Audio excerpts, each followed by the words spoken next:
Salve, salve guerreiro, salve, salve guerreira. Esse é o canto das três raças. Momento da vitória, ergam suas taças. Ninguém ouviu soluçar de dor de um canto do Brasil em busca de igualdade, como um lamento triste que sempre ecoou desde que o índio guerreiro no cativeiro cantou. O canto de revolta pelos ares do quilombo dos Palmares, onde se refugiou o negro durante os tempos da escravidão, segurando no braço toda a nação.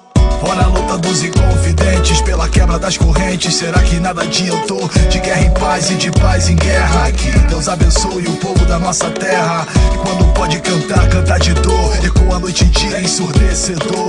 O canto de alegria do trabalhador, agora só apenas como soluçar de dor.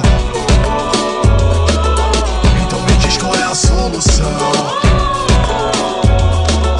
Nós estamos em busca da evolução. Qual é a solução? Pois desse jeito não tem condição.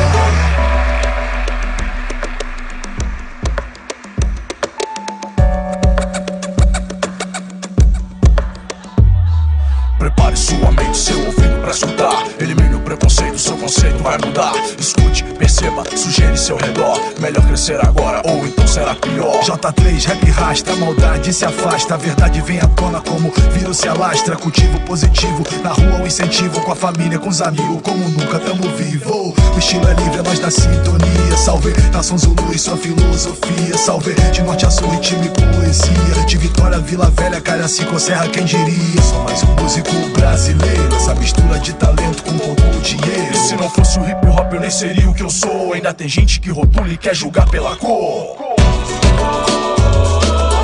Então me diz qual é a solução. Nós estamos em busca da evolução. Então me diz qual é a solução. Pois desse jeito não tem condição. Solução. Nós estamos em busca da evolução. Então me diz qual é a solução. Pois desse jeito não tem condição.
Mancha.